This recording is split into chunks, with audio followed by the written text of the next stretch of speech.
Kita ulang kembali sejumlah berita pilihan dari Bali.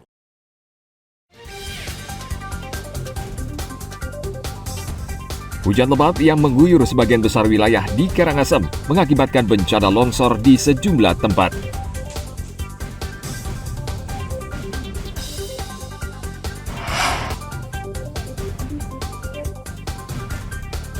Pendaki asal Korea Selatan yang dilaporkan hilang ditemukan meninggal dunia di jalur pendakian Gunung Agung.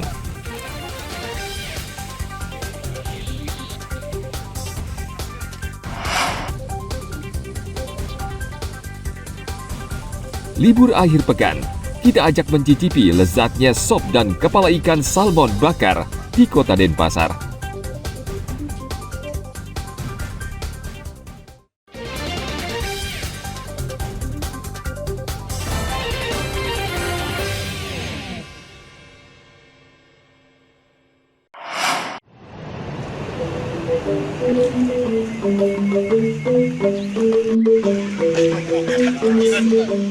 Libur Natal dan Tahun Baru berakhir. Hal tersebut terlihat dari jumlah wisatawan yang berangsur mulai kembali normal di kawasan wisata Tanah Lot Tabanan.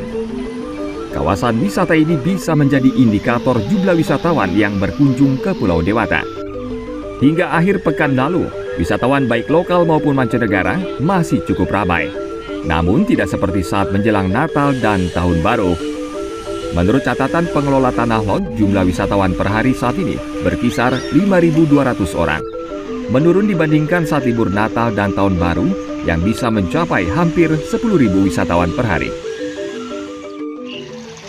Kunjungan kita itu meningkat menjadi 9.500 sekian. Nanti kenaikannya itu hampir 20% kenaikan kunjungan dari Natal menjelang ke Tahun Baru kemarin, yaitu di angka 1.800 sekian, tapi di akhir tahun 2024. Saat kemarin akhir tahun 2024 itu kunjungan ada pengaruh cuaca. Mungkin itu untuk pengaruh cuaca karena kebanyakan di akhir tahun di tanggal 25 sampai menjelang 1 Januari 2025 itu kunjungan wisatawan itu kebanyakan wisatawan domestik yang family, keluarga. Artinya mungkin dia melihat kunjungan ke situasi alam, mungkin ada hujan, mereka membatalkan kunjungan ke Tanah Lot. Tapi mereka juga melihat tidak surut juga, banyak juga yang tetap melancong ke kawasan kami di BTW Tanah Lot. Dampak peningkatan jumlah wisatawan saat liburan Natal dan Tahun Baru tentu mendongkrak pendapatan tahunan kawasan wisata Tanah Lot. Sejak Januari hingga Desember 2024, kawasan wisata Tanah Lot meraup pendapatan hingga 90 miliar rupiah, jauh melebihi target 58 miliar rupiah. Tim Liputan melaporkan dari Kabupaten Tabanan.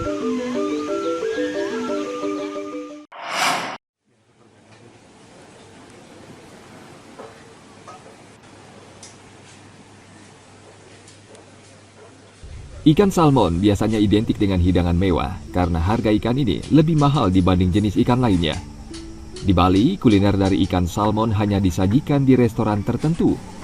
Salah satunya di kawasan Penatih, Denpasar. Di restoran ini memang menu yang terkenal adalah sop kepala ikan salmon dan ikan bakar salmon. Bagian kepala sengaja dipilih karena lebih murah sehingga harga masakan ini terjangkau. Pemilik restoran Made Dwi Pratnya Artawan ternyata berbaik hati mau membagikan tips memasak kepala ikan salmon bakar. Sebelum dibakar, kepala ikan salmon direndam dengan perasan jeruk nipis agar bau amisnya hilang. Lalu kepala ikan ini digoreng selama sekitar 1 menit agar lebih gurih, dan setelah itu ditaruh di atas pemanggangan. Untuk kepala ikan ini harus sering dioleskan bumbu genep khas Bali serta bumbu pedas manis agar bumbu meresap. Jika warna kepala salmon berubah kecoklatan, tandanya kepala salmon sudah matang.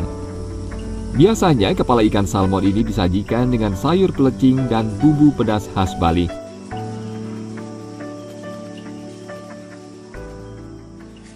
Tiang kira juga nggak bisa masuk olahannya, palingan tiang tahunya salmon itu kan di menu penyajian itu kan biasanya kan mentah ya, mentah itu. Sekarang dengan dipadukan dengan bumbu seperti bumbu khas Bali ini, mantap juga rasanya. Dari segi tekstur, dari aromanya itu jauh berbeda dengan ikan yang lain. Dari Yang pertama dari rasanya itu, dia ikan salmon ini sangat lembut ketimbang ikan yang lain, dan aromanya juga tidak amis ketimbang ikan yang lain. Ada bumbu khusus nggak yang digunakan untuk ngolah daging ikan salmon ini? Untuk ikan salmon nggak ada yang bumbu khususnya, karena emang dari ikannya diapain aja sudah enak dia. Jadinya kita cuma pakai jeruk nipis untuk ngilangin rasa mungkin sedikit amisnya, udah hilang, jadi kita berani langsung jual. Respon dari konsumen seperti apa sih ini? Responnya sangat bagus. Dari ini kan menu baru ya Pak ya. Jadi ya selama 2 bulan baru Tiang coba untuk edarkan.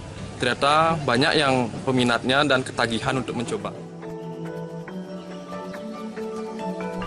Sementara untuk membuat sop kepala salmon prosesnya lebih sederhana dengan menggunakan bumbu genep khas Bali dan campuran rempah-rempah tertentu. Restoran ini sudah cukup lama berdiri. Dalam sehari, restoran ini bisa menghabiskan ratusan kepala ikan salmon untuk dimasak menjadi sop dan kepala ikan salmon bakar. Tim Liputan melaporkan dari Kota Denpasar.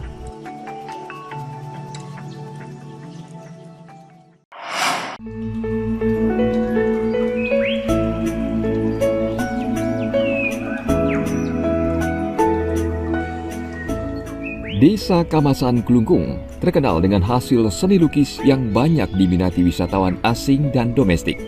Lukisan tradisional tokoh pewayangan menjadi ciri khas Desa Kamasan. Biasanya lukisan dituangkan dalam media kanvas.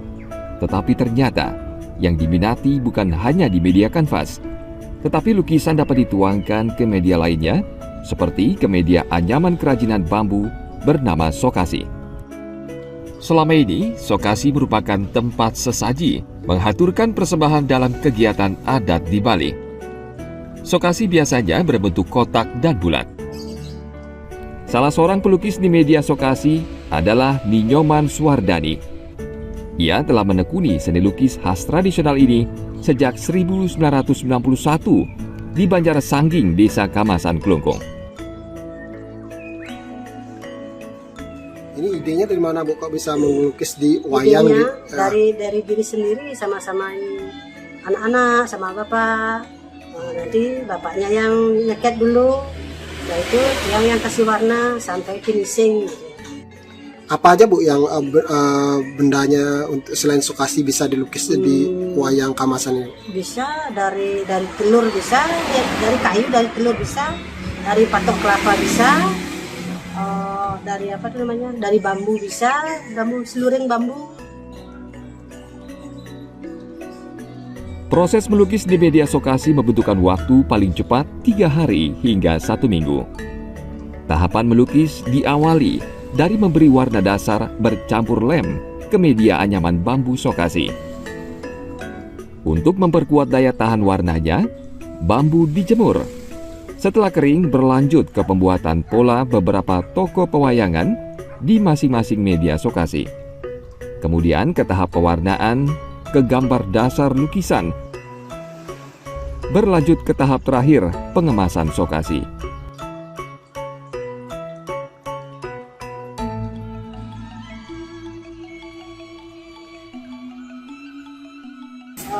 Dikasih cat dulu, cat paragon, dikasih lem juga, lemnya supaya melengket atas lemnya ini.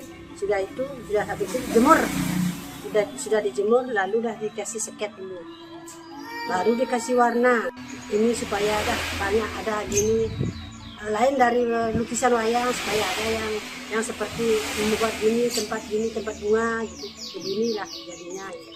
Bu, Tiang Bergas, prosesnya dari yang tercepat 3 hari sampai lamanya berapa minggu Bu?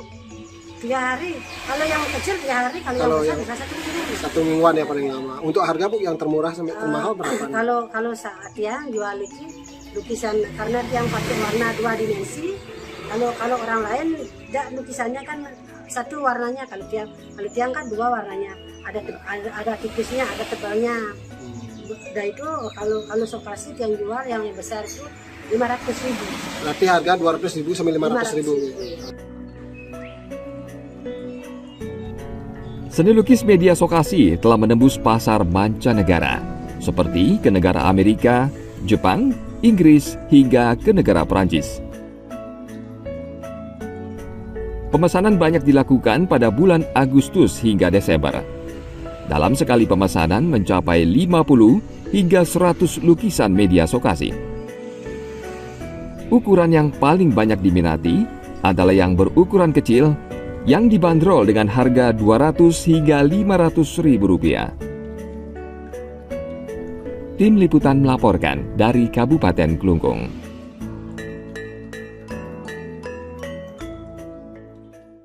Informasi tadi mengakhiri jumpa kita pagi ini.